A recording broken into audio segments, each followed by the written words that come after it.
नमस्कार, सुबह के 9 बजने वाले हैं। वक्त है 9 की 9 खबर का और मैं हूं आपके साथ विभा उपाध्याय।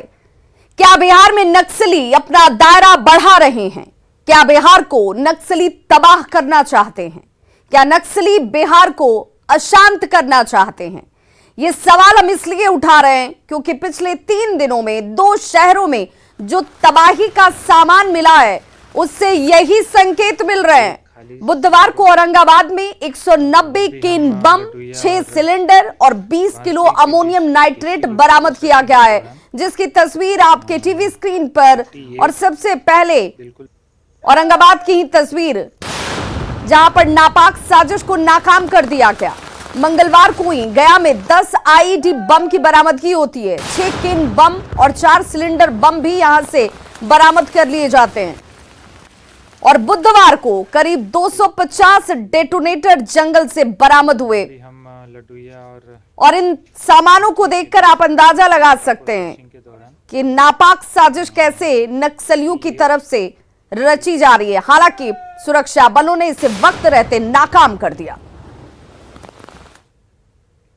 औरंगाबाद में नक्सलियों की बड़ी साजिश को नाकाम कर दिया गया। सुरक्षा बलों ने भारी मात्रा में विस्फोटक बरामद किया है, जिसकी तस्वीर आप इस वक्त देख रहे हैं। ये वो तमाम सिलेंडर बम, केन बम है जिसकी बरामदगी की गई। विस्फोटक पहाड़ पर एक बंकर में छिपाकर रखा गया था। सुरक्षा बलों की टीम सर्च ऑपरेशन चलाने के दौरान इसे बरामद करती है और इसी दौरान बंकर से देखिए 190 केन बम, 6 सिलेंडर और 20 किलो अमोनियम नाइट्रेट बरामद किया गया, जिन्हें नष्ट कर दिया गया है।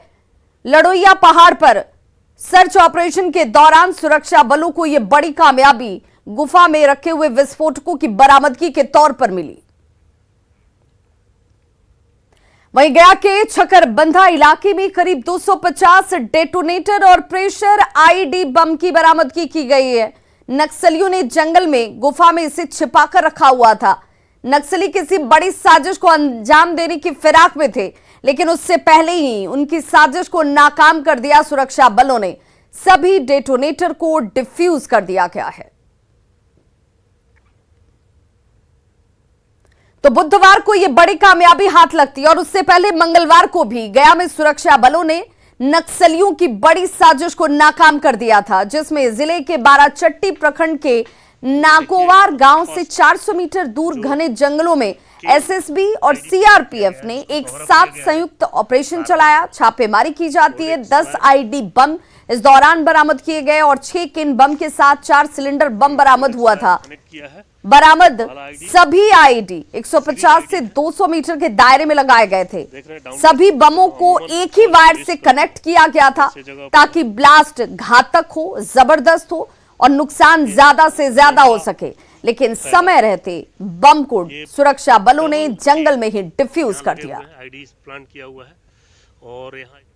और बड़ी खबर इस वक्त औरंगाबाद से आ रही है, जहां पर महुआइन गांव में मॉब लिंचिंग की घटना हुई है। पीट पीट कर एक शख्स को मार दिया गया है। औरंगाबाद से यह बड़ी खबर, जहां पर एक शख्स की पीट पीट कर हत्या कर दी गई है। चोरी के आरोप में इस शख्स को पकड़ा गया और उसके बाद इसकी इस कदर पिटाई की गई कि इसकी मौत हो जाती है। रफीगंज में इस शख्स की इलाज के दौरान मौत की बड़ी खबर इस वक्त सामने आ रही है। और बड़ी खबर इस वक्त आ रही है, लालू प्रसाद का हाजीपुर कोर्ट में पेशी के लिए जाना कैंसिल हो चुका है। यह बड़ी जानकारी इस वक्त। हाजीपुर कोर्ट में लालू प्रसाद नहीं आ जाएंगे। स्वास्थ्य कारणों से लालू कोर्ट में पेश नहीं होंगे, लेकिन लालू के वकील लालू प्रसाद के पक्ष को कोर्ट में रखते हुए नजर आएंगे। आचार संहिता उल्लंघन का यह मामला, जिसमें लालू प्रसाद को आज कोर्ट में पेश होना था, लेकिन बड़ी जानकारी है कि लालू प्रसाद कोर्ट में पेश नहीं होंगे। उनके वकील की तरफ से लालू प्रसाद का पक्ष रखा जाएगा। तो हाजीपुर कोर्ट नहीं जाएंगे लालू प्रसाद। स्वास्थ्य कारणों का हवाला दिया गया है। बताया जा रहा है कि लालू प्रसाद पूरी तरह से स्वस्थ नहीं है और इसीलिए कोर्ट में वो सशरीर पेश नहीं होंगे। उनके वकील की तरफ से पक्ष जरूर कोर्ट में रखा जाएगा। तो लालू प्रसाद के वकील कोर्ट में लालू प्रसाद का पक्ष रखेंगे। आचार संहिता उल्लंघन के इस मामले में आज कोर्ट में उनकी पेशी होनी है। और संवाददाता अमित हमारे साथ इस वक्त ज्यादा जानकारी के साथ फोन लाइन पर जुड़ गए हैं पटना से। अमित, क्या वजह बताई जा रही है?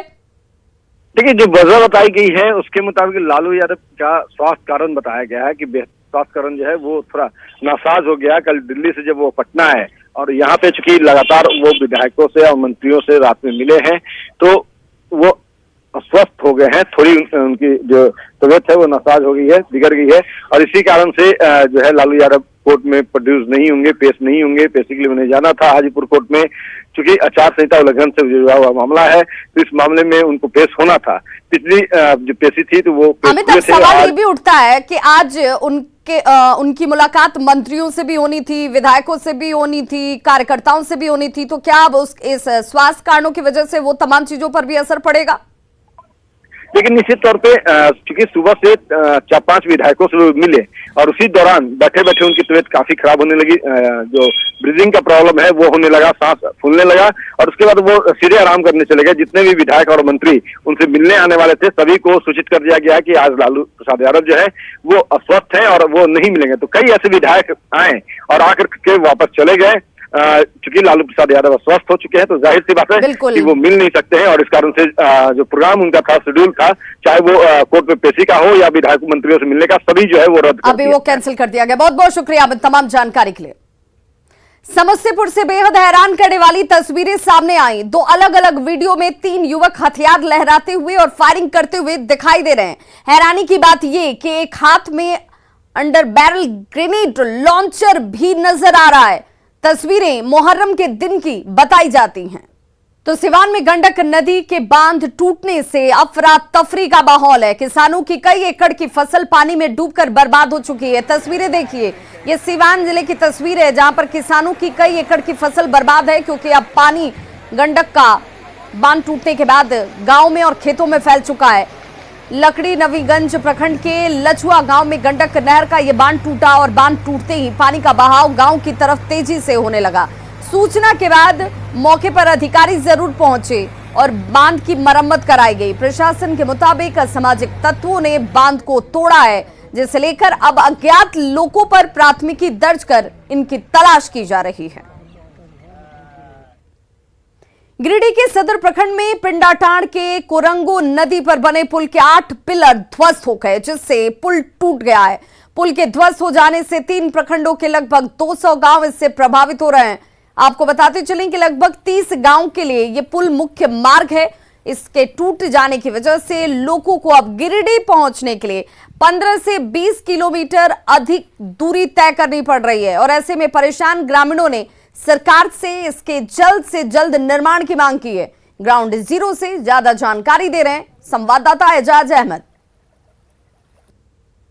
इस वक्त हम मौजूद हैं गिरिडीह जिले के अंतर्गत आने वाले सदर प्रखंड के पिंडाटांड में, जहां पर एक ब्रिज ध्वस्त हो चुका है, जिसके वजह से लगभग 200 गांव का आवागमन प्रभावित हो रहा है। आपको मैं तस्वीरों के जरिए मैं बताना चाहूँगा कि आप देख सकते हैं यहाँ के स्थानीय ग्रामीण हैं और ये लोग सरकार से मांग कर रहे हैं कि इस ब्रिज का तत्काल किसी भी सूरत में बनाया जाए ताकि लोगों को दिक्कतें ना हो। बाकी आपको मैं तस्वीरों के जरिए मैं दिखाना चाहूँगा कि किस तरह से यहाँ पे 11 पिलर में से लगभग 8 से 9 पिलर पूरी तरह ध्वस्त हो चुका है और यह अभी जर्जर स्थिति में है। आप देख सकते हैं कि इसका डायमेंशन क्या हो गया है, मतलब अगर भारी गाड़ी यहाँ पे आएगा तो यह ध्वस्त पूर्ण रूप से हो जाएगा और आवागमन बाधित हो जाएगा। आपको बता दें कि टोटल 3 प्रखंड, जिनमें से सदर प्रखंड है, गांडे प्रखंड है और बेंगाबाद प्रखंड है, इन तीनों प्रखंडों के लगभग 200 से अधिक गांव के लोगों का यह आवागमन का मुख्य मार्ग है और ऐसी परिस्थिति में इस पुल का टूट जाना कहीं ना कहीं उन लोगों के लिए बहुत दिक्कत होने वाला है। वहीं आपको बता दें कि सैकड़ों की संख्या में छात्र और छात्राओं का इसी रास्ते से स्कूल और अलग अलग एजुकेशनल इंस्टीट्यूशन पढ़ाई करने के लिए जाना होता है, लेकिन अभी सड़क टूटा हुआ है और लोग, जिसमें से छात्र और छात्राएं भी शामिल हैं, लोग अपने जान को जोखिम में रख करके इस ब्रिज को क्रॉस करने का काम कर रहे हैं क्योंकि उनके पास ऑप्शन नहीं है। इसके अलावा वैकल्पिक रास्ते और ब्रिज नहीं होने की वजह से लोगों को गिरिडीह पहुंचने के लिए 20 किलोमीटर का एक्स्ट्रा दूरी यानी अतिरिक्त दूरी तय करना पड़ रहा है। तो आप देख सकते हैं और आपको इसके पीछे ग्रामीणों से भी बात करेंगे और समझने की कोशिश करते हैं कि क्या है आखिर पूरा मामला। ये ब्रिज कैसे टूटा है? ये पानी बारिश हुआ ना सोमवार शाम को, हाँ। उसी में टूटा हुआ है। तो कितना दिक्कत हो रहा है आप लोगों को? बहुत परेशानी हो रहा है। कितने लोगों के, कितने गांव? यहाँ से छोटकी खरौड़िया, मान लीजिए छोटकी खरौड़िया का यहाँ से 101 ही मात्र रास्ता है यहाँ से छोटकी खरौड़िया जाने का। ठीक है, उधर से घूम के या तो बेंगाबाद या तो इधर, नहीं तो यहाँ से 200 गांव पड़ता है। कार्य जनप्रतिनिधि को क्या आप लोगों ने शिकायत किया है स्कूल के बारे में? एकदम हम लोग जो है सो आज से 6 महीना पहले इनकी सूचना जिला प्रशासन को दिए हैं। केंद्रीय एवं राज्य मंत्री अन्नपूर्णा देवी जी को भी हम लोग ने आवेदन के माध्यम से सूचित किए हैं, फिर भी कोई कार्रवाई अभी तक नहीं हुआ और ना ही तो कोई डाइवर्सन का व्यवस्था की गई है। पर भी ये लोग आरोप लगा रहे हैं कि अनियमितता बरती गई थी, जिसका परिणाम यह हुआ कि 20 साल भी नहीं हुआ है और ब्रिज टूटकर ध्वस्त हो गया है। और परिणाम यह हो रहा है कि 3 प्रखंड के 200 से अधिक गांव के ग्रामीण परेशान हो रहे हैं। गिरिडीह से न्यूज़ 18 के लिए मैं एजाज अहमद। झारखंड में एक बार फिर से मानसून की गति धीमी हो गई और ऐसे में मानसून की बेरुखी ने लोगों की चिंता को बढ़ा दिया है। हालांकि मौसम विभाग के पूर्वानुमान के मुताबिक राजधानी रांची समेत राज्य के अन्य इलाकों में 18 अगस्त से मौसम में बदलाव देखने को मिलेगा और दोपहर के बाद से मौसम खुशनुमा हो जाएगा। वहीं 19 और 20 अगस्त को राज्य भर में अच्छी बारिश देखने को मिलेगी।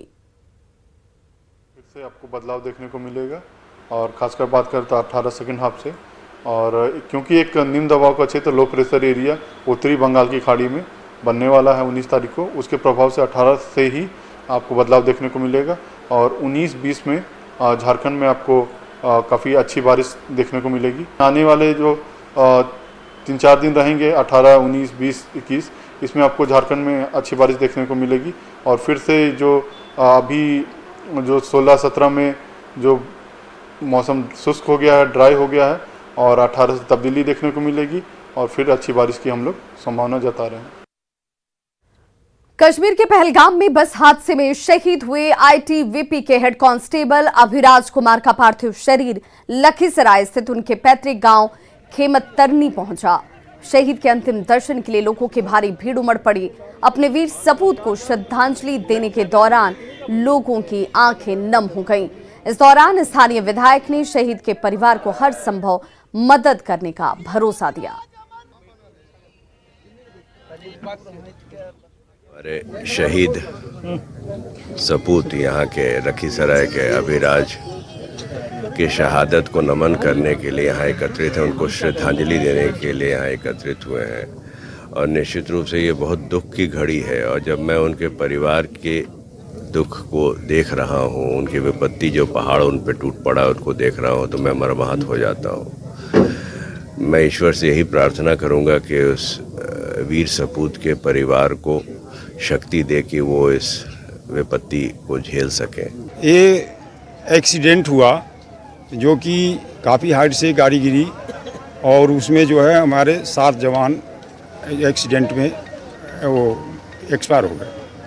और हमको बहुत दुख के साथ बोलना पड़ रहा है कि जितने भी आईटीबीपी के जवान शहीद हुए हैं उनके संवेदना उनके परिवार के साथ संवेदना हमारे साथ है, आईटीबीपी के साथ है।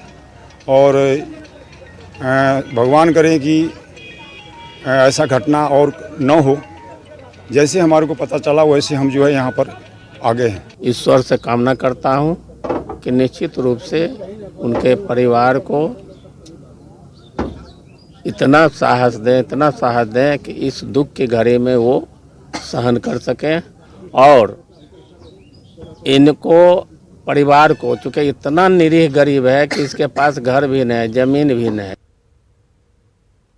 तो खबरों का सिलसिला लगातार जारी है। आप देखते रहिए न्यूज़ 18 बिहार झारखंड। यहाँ खबरों का सिलसिला कभी नहीं थमता।